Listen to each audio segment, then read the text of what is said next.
va l'argent, Raphaël Legendre, attaqué par l'extrême droite et sur les sujets énergétiques? Le Premier ministre a annoncé hier le lancement d'une mission sur l'optimisation des soutiens publics aux énergies renouvelables.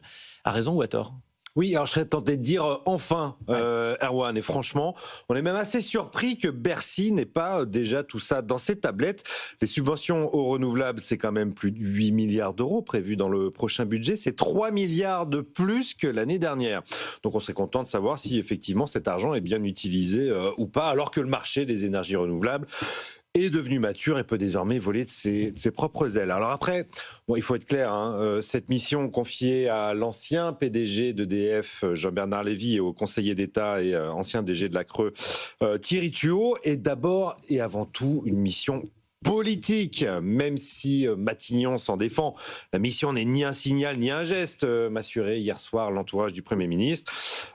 Pour Matignon, c'est notamment l'objectif est notamment de faire baisser la facture des ménages et des entreprises, et cela passe aussi par une exigence d'efficacité des dispositifs de soutien public, certes, mais quoi qu'en dise Matignon, le sujet de l'énergie est devenu inflammable politiquement, comme l'a encore prouvé la passe d'armes le week-end dernier entre Jordan Bardella et le ministre de l'économie Roland Lescure autour des certificats d'économie d'énergie.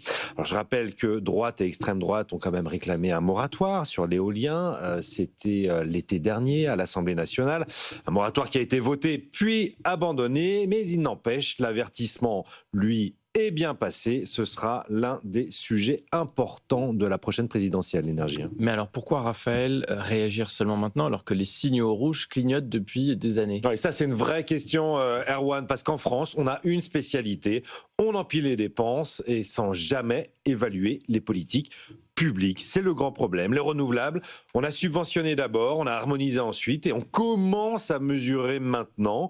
Mais depuis 10 ans, combien d'argent engagé sans analyse de rentabilité? Alors oui, cette mission Lévy-Tuot peut être utile. Elle peut clarifier des coûts et remettre un peu de rationalité dans un débat souvent saturé d'idéologie. Bref, l'idée, c'est de remettre de l'économique à la place du politique. On attend désormais avec impatience la PPE3, la programmation pluriannuelle de l'énergie, qui se fait attendre et qui doit définir les objectifs de production d'électricité à partir d'énergies renouvelables.